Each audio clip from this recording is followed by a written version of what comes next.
읽어주는 교과 다섯째 날 1월 12일 목요일. 너희는 먼저.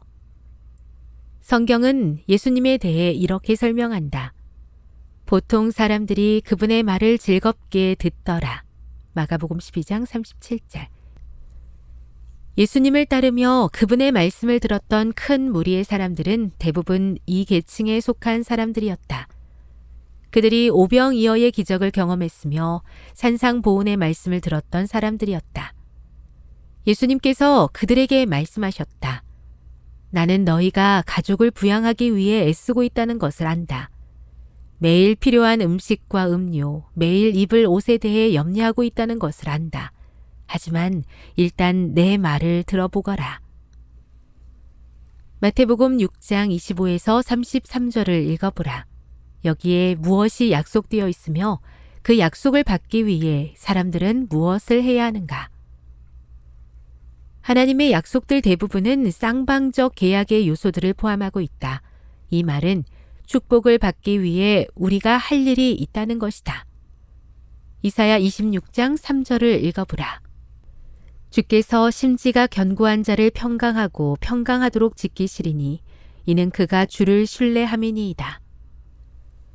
하나님의 평강을 경험하기 위해 무엇을 하라고 이야기하고 있는가?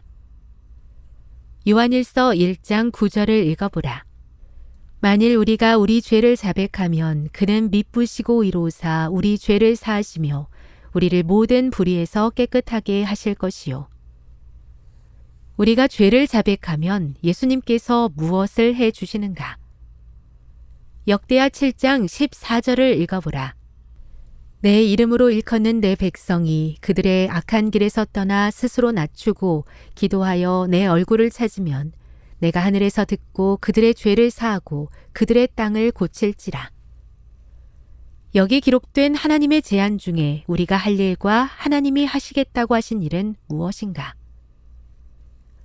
위의 성경절들과 성경에 기록된 다른 여러 말씀들은 비록 하나님께서 전지전능하시며 창조자요 유지자이시며 구원이 우리의 행함으로서가 아니라 은혜의 선물일지라도 지구에서 벌어지는 대쟁투 가운데 우리에게 여전히 해야 할 일이 있음을 보여준다.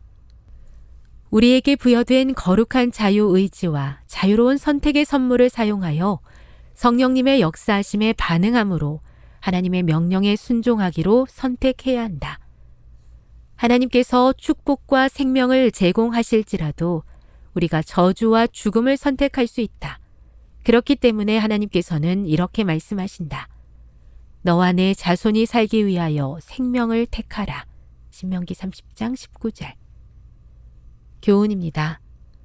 하나님의 축복을 경험하기 위해서는 우리에게 부여된 자유의지를 활용하여 성령님의 역사하심에 반응함으로 하나님의 명령에 순종하기로 선택해야 한다. 묵상.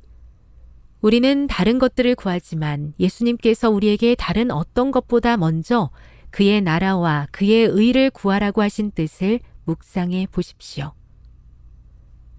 적용. 하나님은 평강을 약속하셨지만 대쟁투 중에 있는 지구에서는 여전히 해야 할 일이 있습니다. 우리가 평강을 경험하기 위하여 오늘 해야 할 일은 어떤 것이 있습니까? 영감의 교훈입니다. 영혼 구원은 인간의 최우선 사업. 하나님의 왕국과 그의 의를 먼저 구하면서 그들은 이 모든 것을 더하시리라는 약속을 믿어야 한다. 다른 모든 것과 비교할 때에 동료 인간의 영혼 구원은 최우선이 되어야 한다. 그러나 대개 이렇게 되지 않는다. 어디에선가 태만이 있게 된다면 하나님의 사업이 손해를 당한다. 하나님께서 사람들에게 도움 주신 것은 교만을 부추기고 야망을 자극하라고 주신 것이 아니라 그분의 영광을 위하여 사용하라고 주신 것이다. 교회 증언 2권 660. 너무나 자주 인간적인 필요를 위해서만 기도하는 저 자신을 발견합니다.